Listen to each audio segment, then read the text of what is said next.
Okay, Ryan, what's our topic today? Superstition. You're just saying... Oh, very superstitious. Yeah. I guess I have a lot of superstitions. I do as well. I can't wait to jump into these questions. Number one, do you think luck plays a part in your life? Are you generally lucky or unlucky? I am very lucky. Luck is ostensibly all I roll on. No. Luck and duct tape. Yeah, that's an intro. Luck and duct tape.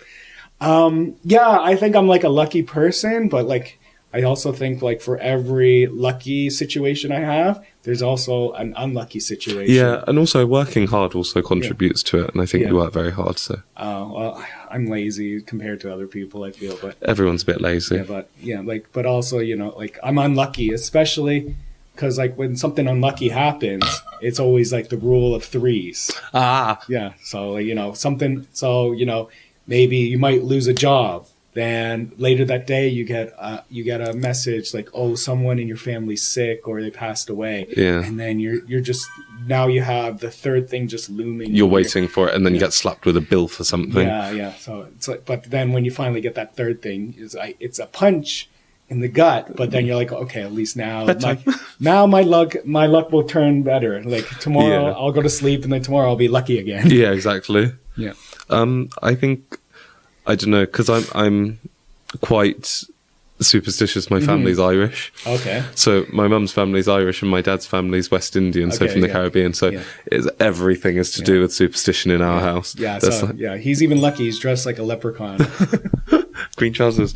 There's, like my great-grandfather had this thing that he would not, like you're not supposed to walk up and down the stairs at the same time as someone. Oh, really? You're not supposed to cross someone on the stairs. Okay. It's like a really Irish thing. Okay. And there's like a load of other things like black cat, ladder, walking under a ladder, oh gosh, so many. Opening up an umbrella inside. Oh my god, that one's a bad luck too. Because people do that here all the time. Yeah, and it sends me through the roof. I'm like, I get stressed looking at it. And then there's like things like there's a really weird West Indian one which is about babies. Mm-hmm. So you're not supposed to, people tickle babies' feet to like make them laugh. Sure.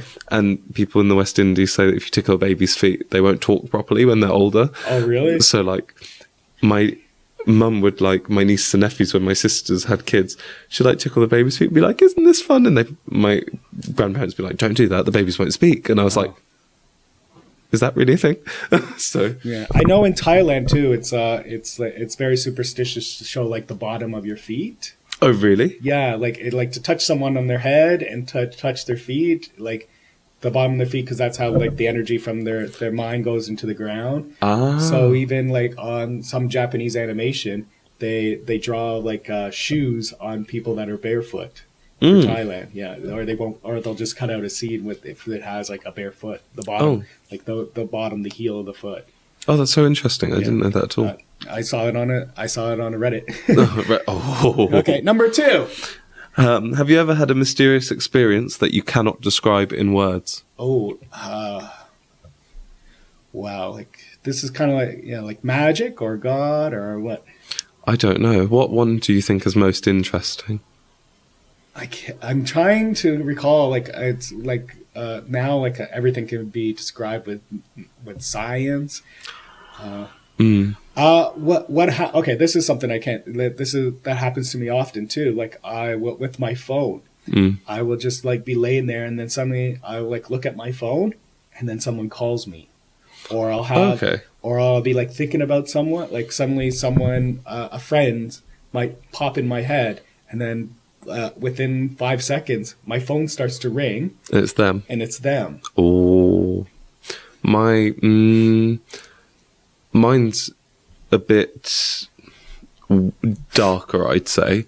But my mother was really sick, and there was a point where she was in hospital, in ICU, and they told my dad and I she wasn't going to make it. And we went home that night, and we were thinking, oh God, how are we going to tell everyone? And literally 3 hours later, after they were saying like, there's nothing more that we can do, we got a call that was like, my mum is more than on the mend. She's woken up, of these things from a coma. And we were like, what the heck? Yeah. And like, that was genuinely like, I mean, in the moment, I didn't know what to do, and my dad and I were just stood there like in tears and of like happiness, right? But that kind of thing, those things to me cannot be explained, and I genuinely, I don't know what kind of superstition, what kind of luck, or what it was, God, magic, a miracle, willpower, or something like that. I genuinely believe in these things so heavy, like anything manifestation, prayer, I'm very into it. Oh, cool. Yeah.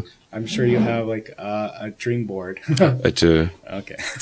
A dream board. You put pictures about like things you want to accomplish or like people you want to be like. And you my hot girl summer body. Hot girl summer body. And then you manifest it into the reality.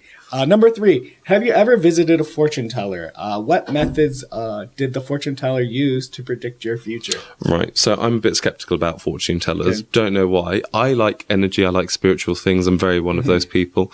There's something about marketing it that makes me feel like I don't want to believe in it.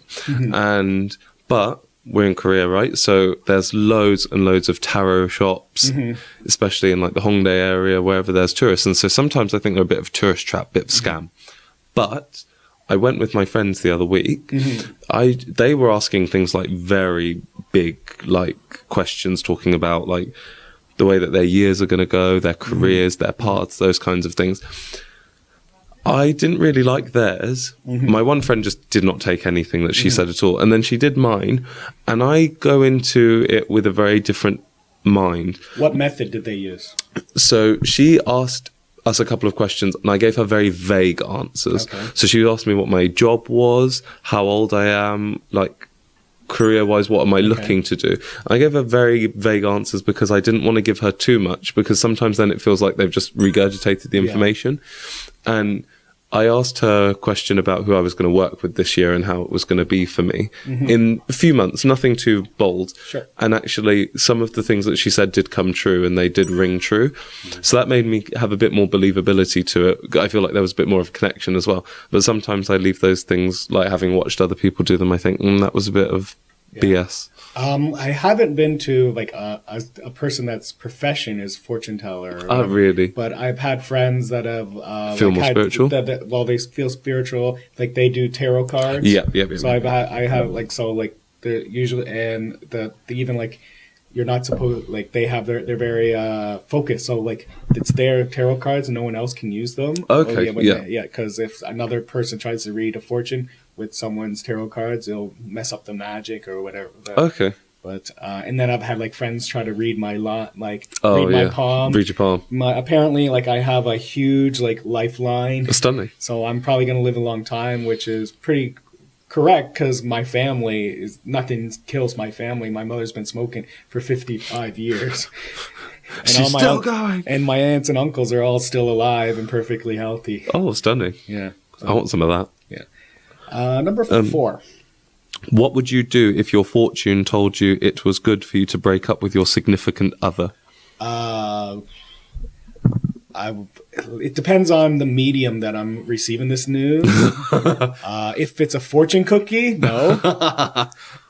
But, if it's actually, if it might be a celebrity, and then I would also question that, why and all that stuff. Yeah. Like, if a fortune teller told me that, I would ask why, and they would say, well, they're anchoring you to a place and you can't develop, or they're... Yeah, what's the reasoning behind it? Yeah. Don't know. So I wouldn't do it, though. No, I don't think I would either, because even if you continue to ride out the relationship and then it goes a bit sour and you do decide to break up in the end, and the relationship does end, it might have been like a forewarning, but there's only 50-50 of if something like they could either tell you to stay together or they could tell you to break up. Well, they half a chance of getting it right, haven't they? So right. Yeah. Good point. Number 5. Can people predict the future? Have you ever had a feeling about the future that turned out to be true? Can people predict the future? I have had a vivid dream when I was like flying and I like flew into this building. And then 2 months later, I was walking down the street, and I had never been in this area before. And I went to that building, and it was just like my dream that I had, and I got a job there. Okay. Yeah, it was Blockbuster Video, but I'm like going, hey, I've seen this building in my dream, and in my dream I go downstairs, and like I fly around there and I go downstairs and the architecture is exactly the same. And then I got a job. I'm a very big déjà vu person. Yeah. Like, I think maybe once, twice a week, maybe, that I will have déjà vu. Okay. And sometimes it's really grim. Like, the first déjà vu I can really vividly remember is 2 weeks before my grandmother passed away. Okay. I had a dream that she'd already passed away, and she wasn't sick or anything at this point. She was just like... And then I woke up crying, went into my mum, and I was like, Mummy, like, Nanny's dead. Like, and she was like, no, she's not.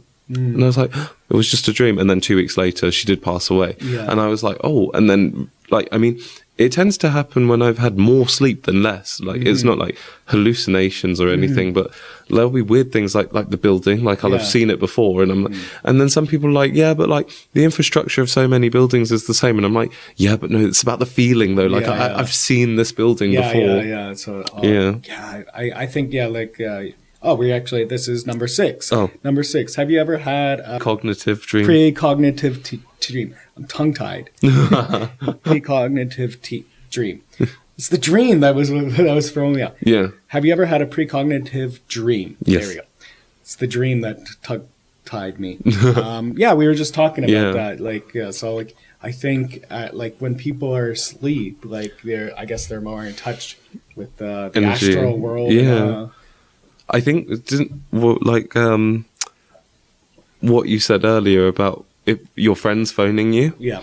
And that someone said, I don't know if that's a superstition or something, but someone said once to me, if you dream about a person, it means they miss you. Mm-hmm. And so that's what I find a lot in dreams. Like, I'll dream about someone or something. Yeah. And then the next day I might get a message from them. And I'm like, oh. Well, this is one thing. This is a superstition about dreams. They say if in your dream your teeth fall out, that means you're going to come into a lot of money. I've had dreams like that, and I'm still poor. Has got to start dreaming about no teeth. I'm still. Right. Number 7. Do you believe in hypnosis? If you were hypnotized, what would you like to ask? Do I believe in hypnosis? Yeah, in a sense. I guess if I was to be hypnotized, I would actually like for the hypnotist to kind of like control my habit, like my drinking habit. So I drank less. Because like I hear like a lot of people that go into hypnosis to quit smoking. Yeah, so and get over fears. Yeah, get over fears. So I would like that, like either like a bad addiction or a fear too. I would like to try it. I overthink a lot. I have a lot of intrusive thoughts. I think I'd try and get some. Maybe they could help me with that, but I don't know because my auntie did hypnotherapy because she has a really big fear of needles. It didn't work, but then other people have said it really works well. So. I don't know. No. Number 8. Do you carry any kind of object that's meant to bring you luck? Yes. Oh, tell me about that. I don't. Oh, don't you? No. Everything. So I wear 2 rings. This is my great-grandmother's ring, her wedding ring. And then this is my ring that my parents got me for my 18th. Okay. And if I don't put these on, like they tell me to take them off on set all the time. It makes me so anxious. I feel like I do my job worse. Yeah. I've got my mum's cross and chain on from a Roman Catholic family. Yeah. And then I have lucky pennies always in my pocket. I have my wallet, and my wallet's beat up. It's in shambles. That wallet just like me for real. But it has sentimental value, and I'm like, if I get the new one, it would be like me changing my whole personality. Yeah. So I don't change my wallet, even though it's falling apart at the seams. But you know what? That's what adds character. Yeah, great. Can you do number 9? Mm-hmm. Have you experienced the feeling of déjà vu? How can you explain this strange feeling? I think we talked a little bit about déjà vu in dreams. It's weird. Like it's shocking when I experience it. Like if it's from a dream and then experience it in real life, it's shocking. Like what's happening. Why? You get a bit how do you say, frozen in the moment. You're a bit like, why is this going on right now? What is destiny trying to tell me? And then so you have to like basically open up your mind's eye to find out what's happening. Why is this here? That is true. Yeah. And number 10, this is our last question. What's your lucky number? 9. Mine at the moment is 4. Mm-hmm. Don't know why. I do everything in 4s. Might be because I just have things like pattern, like slight OCD. Yeah. So I have to do, like, if I turn on a light switch, I have to turn it off and on again 4 times. Oh my God, Yeah, I have to check the door's locked 4 times. Taps on and off 4 times, like everything done in 4s. It's really bad. But wash your hands 4 times. Oh my God. Yeah. That could be destructive. Yeah, my hands are very dry. My lucky number is 14. Okay. Like I'm interesting. In like even like multiples of 7. So I'm born on July 14th. So 7/14. And then you probably did this when you were a kid too. My lucky number always when I was on a sports team, I was always 14. Yeah. Was 4 your like number whenever you played on a sports team? I don't know whenever it came to me. My lucky number used to be just 2 because that was my birthday. And I was like, if I was born on the 2nd, that means it's special. Yeah. All right. Well, that's all our questions for today. Thank you once again for tuning in to the Colcom podcast. I've been Jeff. I've been Ryan. If you have further questions about Colcom, you can visit them on their website at colcom.co.kr. Bye-bye. Bye.